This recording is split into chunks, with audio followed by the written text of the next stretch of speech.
मामला है जिसको लेकर आज महासभा में जो भी बातें हुई है, तो ये ब्रिज बनाने की वजह क्या बनी, पहले ये शहर को और ऑफिसर लोग को समझ में आना चाहिए कि ये रोड है आगरा रोड, ये इसमें 4 स्कूल आती है। ये चारों स्कूल के जब छुट्टी होती है या तो फिर स्कूल चालू होती है, उस वक्त तो जो ट्रैफिक होती है, जैसे बस स्टैंड को बाहर ले आने की बात थी, बस स्टैंड भी बाहर नहीं जाता है। अब जब बस आती है तो यहाँ जो स्कूल का जो टाइम होता है छुट्टी का और एंट्री का, उस वक्त तो जो ट्रैफिक होती है इतनी खतरनाक होती है, उसकी वजह से ब्रिज बनाया गया। आज ब्रिज बनाने का कोई मकसद हमको दिख नहीं रहा कि उसका कोई बेनिफिट शहर को मिलेगा, क्योंकि ये कितने मीटर का है, इसका क्या फ़ायदा है। जैसे एक ब्रिज बनता है यहाँ से जो स्टार्ट हुआ सिविल हॉस्पिटल से और अपने उपकार हेडर से लेकर अगर ये दरे गांव तक के जाता तो इसका बेनिफिट आवाम को और शहर को मिलता था। ये छोटा सी ब्रिज बना के तकलीफ देना चाहते हो शहर को, तो ये मैं ऐसा चाहता हूँ कि शहर इसका फैसला करे कि इसका अगर ब्रिज का फ़ायदा होगा तो उसको रोको, नहीं तो मैं बोलता हूँ ऑफिसर लोग को और कमिश्नर साहब को कि मालूमात लें शहर से कि इसका फ़ायदा है या नहीं है।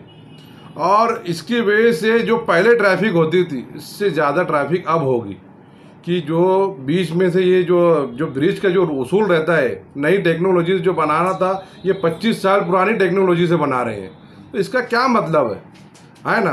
तो इसको जो है तो अगर करना है तो दोबारा सही तरीके से करो और पूरा जो जहाँ से स्टार्ट हुआ और एंड जो है दरे गाँव में होना चाहिए, तो इसका बेनिफिट मिलेगा, ना तो कोई बेनिफिट नहीं है। अब इसकी वजह से पहले भी जो ट्रैफिक होती थी, अब हमारे शहर में इससे पहले भी एनजीटी के ऑफिसर लोग आए थे, हम लोगों ने उनको भी समझाना चाहा, मगर वो लोग माइंड सेट कर आए थे, वो सुनना और समझना नहीं चाहते थे।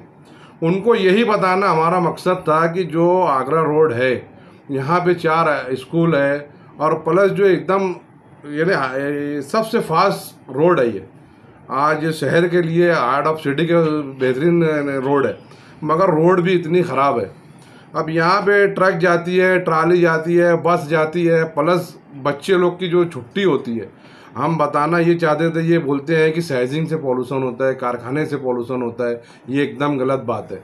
सबसे पहले मालूमात लेना चाहिए यहाँ के आरटीओ को कि ये जो यहाँ पे ट्राली चल रही है कितनी साल पुरानी है, बस जो आती है उसकी टाइमिंग रहना चाहिए, उसको कहाँ से यू टर्न देना चाहिए, ये डायरेक्ट कहीं से भी शॉर्ट मार के अंदर घुस जाते हैं, उसकी वजह से ट्रैफिक होती है।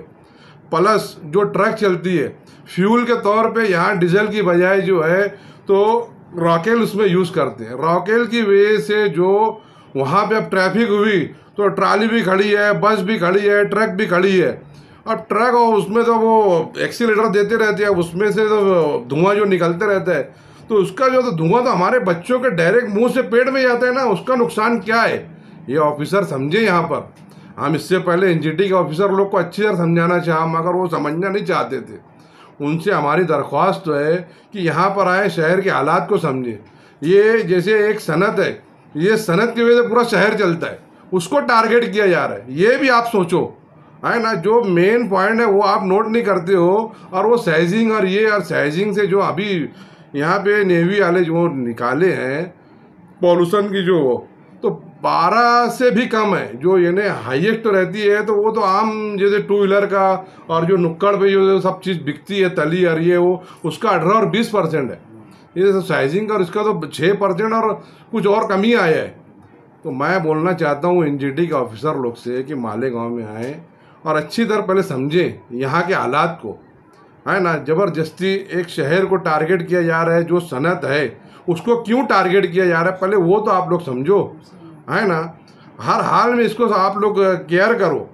ये जो सनत है इसकी वजह से ही शहर चलता है ना। तो आप लोग से दरख्वास्त तो है, हकीकत जो होंगी ये अगर आप बोलते हो कि बाहर ले जाने की बात, जैसे आप बार बार करते हैं और एनजीटी का आदेश रहा है, तो ये बाहर कहाँ तक के ले आएंगे। तो यहाँ से 50 किलोमीटर दूर प्रदूषण के अंदर बहुत सारी चीजें आती है, जैसे प्लास्टिक हो गई और भी कई कूड़ा कचरा जलाने पर ही मामला होते हैं। हाँ, ये देखो आप एक बात समझ लो, कूड़ा कचरे की और प्लास्टिक की जो बात आ रही है, गिट्टी मशीन अपने शहर में 150 से ज़्यादा है और ज़्यादा होंगी मेरे अंदाज से, है ना। अब गिट्टी मशीन से जो गिट्टी तैयार की जाती है उसका कितनी चीज़ में इस्तेमाल होता है, तो फिर गवर्नमेंट जो है तो हर प्लास्टिक की चीज़ बंद करे ना, उसके बगैर तो वो बन ही नहीं सकती है।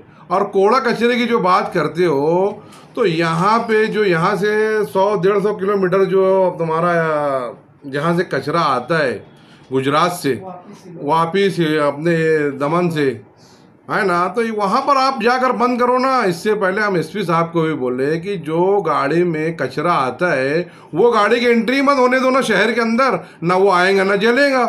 और सबसे बड़ी बात जो है तो कचरा जो है तो वो इंपोर्ट किया जाता है उसकी दफ्ती बनाने के लिए और जो भी चीज़ बनाने के लिए। तो ये गवर्नमेंट इंपोर्ट ही क्यों करती है कि वो इसको जलाना पड़े अपने को, है ना। तो वो बंद हो जाएगा, ख़त्म हो जाएगी बात। जैसे एक साइजिंग वाले 2 साइजिंग वाले जलाते हैं और तमाम साइजिंग वालों को टारगेट किया जाता है, ये कहाँ तक की सही? ये तो एकदम सरासर गलत बात है। जैसे आज हमारे शहर में 130 साइजिंग है, सपोज अगर 5 साइजिंग वाले भी जला रहे हैं तो क्या 125 साइजिंग को तकलीफ दिया जाएगा? ये कहाँ का वो उसूल है और वो है इंसाफ है? ये तो एकदम बेवकूफ़ी वाली बात है। तो यही हम लोग बोलना चाहते हैं ना, एनजीटी हो कि एमपीसीबी हो, पहले हकीकत आप जानिए शहर की क्या पुरतजा है ना, शहर के लोग क्या चाहते हैं। और ये जो कन्फॉर्मिंग नॉन कन्फॉर्मिंग का जो लाए हुए हैं ये कारपोरेशन का काम है। कारपोरेशन हमारे यहाँ की एकदम नाकारा है, एकदम खुले लफ्ज़ों में मैं कहता हूँ, है ना। हदवाड़ हुई है, हदवाड़ के बाद इनको 2 साल लगना था, 3 साल लगना था, नया डेवलपमेंट प्लान बनाना था। नया डेवलपमेंट प्लान बनाने में ये इनकी आज तक की कोताही रही हुई है। ये कौन सी उससे ये कन्फॉर्मिंग नॉन कन्फॉर्मिंग दी है अपने एमपीसीबी को? है इनका राइट है क्या? जब तुम नया डेवलपमेंट प्लान नहीं बनाए हो कैसे कन्फॉर्मिंग नॉन कन्फॉर्मिंग बताते हो?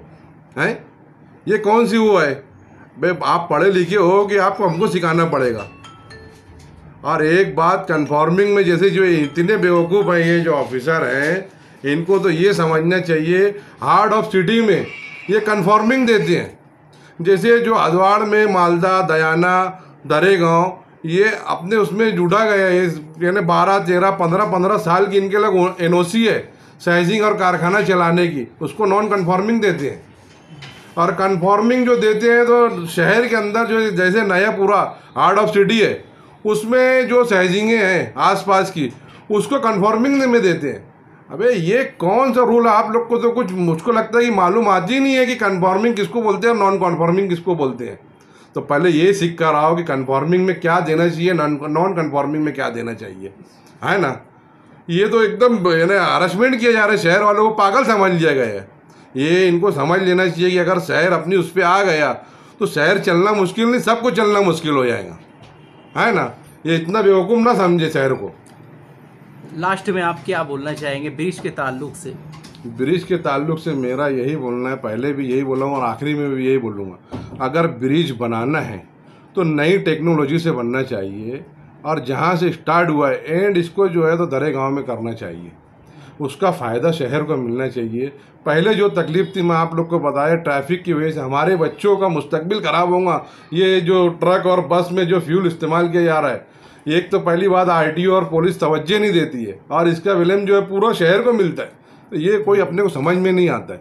और ये ब्रिज के बनने की वजह से और ज़्यादा इससे डबल तकलीफ होने वाली है अगर ये पूरा नहीं बना तो।